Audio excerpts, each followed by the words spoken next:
History with Uday sir के YouTube channel पर आप सभी का स्वागत है। आज हम हिस्ट्री ऑनर्स की सेमेस्टर 6 के DSC 4 का एक महत्वपूर्ण टॉपिक नाटो के बारे में चर्चा करेंगे। यह एग्ज़ाम की दृष्टि से बड़ा ही महत्वपूर्ण है। छात्रों के रिक्वेस्ट पर मैंने इसको तैयार किया है। यह शॉर्ट में भी आ सकता है, लॉन्ग में भी आ सकता है, जैसा है आप लोग लिख सकते हैं। उससे पहले चैनल पर यदि नए हैं तो चैनल को सब्सक्राइब करें, लाइक करें और दोस्तों के बीच में शेयर करें, क्योंकि स्टडी मटेरियल बहुत ही कम है। चलिए देर न करते हुए स्टार्ट करते हैं। इससे प्रश्न जो है वह प्रायः यह आता है कि नाटो पर निबंध लिखें या संक्षिप्त टिप्पणी लिखें या नाटो की स्थापना एवं इसके उद्देश्यों की समीक्षा करें। पहले ब्रीफ में हम लोग थोड़ा समझते हैं कि नाटो एक संगठन है, अंतर्राष्ट्रीय संगठन जो अमेरिका के नेतृत्व में गठित किया गया था द्वितीय विश्व युद्ध के बाद, और उसके तहत जो है आगे चलकर इसी के विरोध में वार्सा पैक्ट जो है वह सोवियत संघ के नेतृत्व में हुआ था। चलिए आंसर को देखते हैं। नाटो से तात्पर्य है, नाटो जो शब्द है वह NATO से बना है और नाटो का जो फुल फॉर्म है वह है नॉर्थ अटलांटिक ट्रीटी ऑर्गेनाइजेशन, जिसका हिंदी शब्दार्थ है उत्तरी अटलांटिक संधि संगठन। नाटो की स्थापना संयुक्त राज्य अमेरिका की राजधानी वाशिंगटन DC में 4 अप्रैल 1949 ईस्वी को हुई थी।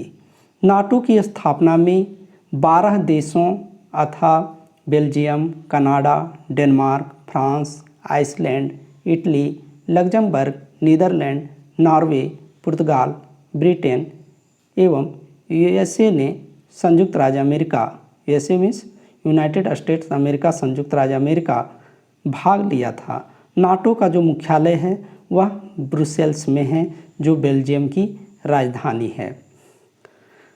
नाटो की स्थापना के पीछे के कारणों पर विचार करें तो हम पाते हैं कि द्वितीय विश्व युद्ध समाप्त हो चुका था तथा मित्र राष्ट्रों को अद्वितीय विजय प्राप्त हो गई थी। धुरी राष्ट्र जर्मनी को भारी पराजय का सामना करना पड़ा था, लेकिन इन देशों को अपनी आंतरिक एवं सामरिक सुरक्षा का भय था। इसलिए इन देशों ने एक अलग संगठन बनाया, क्योंकि द्वितीय विश्व युद्ध के बाद विश्व मंच पर 2 शक्तियाँ उभर कर सामने आई थी। एक थी संयुक्त राज्य अमेरिका USA तथा दूसरी थी सोवियत संघ USSR।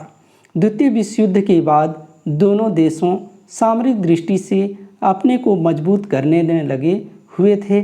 दोनों का प्रगति का विचार भी अलग अलग था। संयुक्त राज्य अमेरिका पूंजीवादी गुट का समर्थक था, जबकि सोवियत संघ साम्यवादी गुट का समर्थक था। दोनों के विचार अलग थे और इसी पृष्ठभूमि में शीत युद्ध का दौर चल रहा था, जिसका सामना अथवा अपने को मजबूत करने के लिए अमेरिका के नेतृत्व में नाटो का गठन हुआ।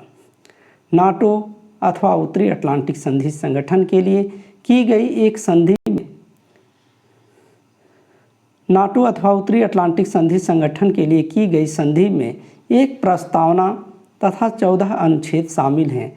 जो नाटो का है संगठन, उसका क्या है कि एक प्रस्तावना है, एक प्रेम्बल है तथा 14 अनुच्छेद हैं, उसमें 14 आर्टिकल शामिल हैं। नाटो की प्रस्तावना में संगठन के उद्देश्य के संबंध में कहा गया है, उसका जो ऑब्जेक्टिव है उसके बारे में कहा गया है कि संगठन सदस्य देशों के साझा हितों की अभिवृद्धि तथा सदस्य देशों की सामूहिक सुरक्षा के प्रयत्नों में एकता स्थापित करेगी। अर्थात किसी भी प्रकार का यदि संगठन के सदस्य देश के साथ किसी भी प्रकार की परेशानी होती है तो सभी देश मिलकर नाटो के नेतृत्व में उस समस्या का सॉल्यूशन करेंगे, समाधान करेंगे। नाटो का उद्देश्य संयुक्त राष्ट्र संघ के प्रावधानों को मानते हुए, जो UNO था उसके प्रावधानों को मानते हुए, इन स्वतंत्र सदस्य राज्यों के एक राजनीतिक एवं सैनिक सुरक्षात्मक गठबंधन के रूप में कार्य करना है। नाटो सदस्य राज्यों में राजनीतिक, सैनिक एवं आर्थिक क्षेत्रों के साथ साथ वैज्ञानिक एवं अन्य असैनिक क्षेत्रों में सहयोग कर सुरक्षा प्रदान करता है। नाटो के अंग नॉर्थ अटलांटिक ट्रीटी ऑर्गेनाइजेशन के जो प्रमुख अंग हैं वो हैं 2। उत्तरी अटलांटिक संधि संगठन के 2 प्रमुख अंग हैं, उत्तरी अटलांटिक परिषद नॉर्थ अटलांटिक काउंसिल, दूसरा सैनिक समिति। उत्तरी अटलांटिक परिषद जो पहला अंग है उत्तरी अटलांटिक परिषद, उत्तरी अटलांटिक परिषद नाटो का सर्वोच्च अंग है जो नीति निर्माण की जिम्मेवारी इसे ही प्राप्त है और इसमें वर्तमान में 26 सदस्य राज्यों के अस्थायी प्रतिनिधि इसके सदस्य हैं। सैनिक समिति उत्तरी अटलांटिक परिषद के अधीन ही कार्य करती है और यह सैन्य मामलों की सिफारिश करती है।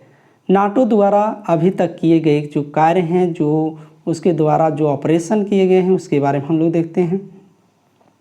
1995 ईस्वी में नाटो के नेतृत्व में जब बोस्निया में संकट हुआ तो बोस्निया में नाटो ने ज्वाइंट एंडेवर नामक सैन्य अभियान किया और 1999 में कोसोवो की समस्या के संबंध में यूगोस्लाविया के राष्ट्रपति के साथ वार्ता विफल होने पर सर्व सैन्य ठिकानों पर नाटो के द्वारा सैन्य हवाई हमले किए गए और जब अमेरिका में 11 सितंबर 2001 को जब आतंकवादी हमला हुआ तो नाटो ने जवाबी कार्रवाई में अलकायदा के विरुद्ध युद्ध किया और इसमें अलकायदा के प्रमुख ओसामा बिन लादेन को भी ढेर कर दिया।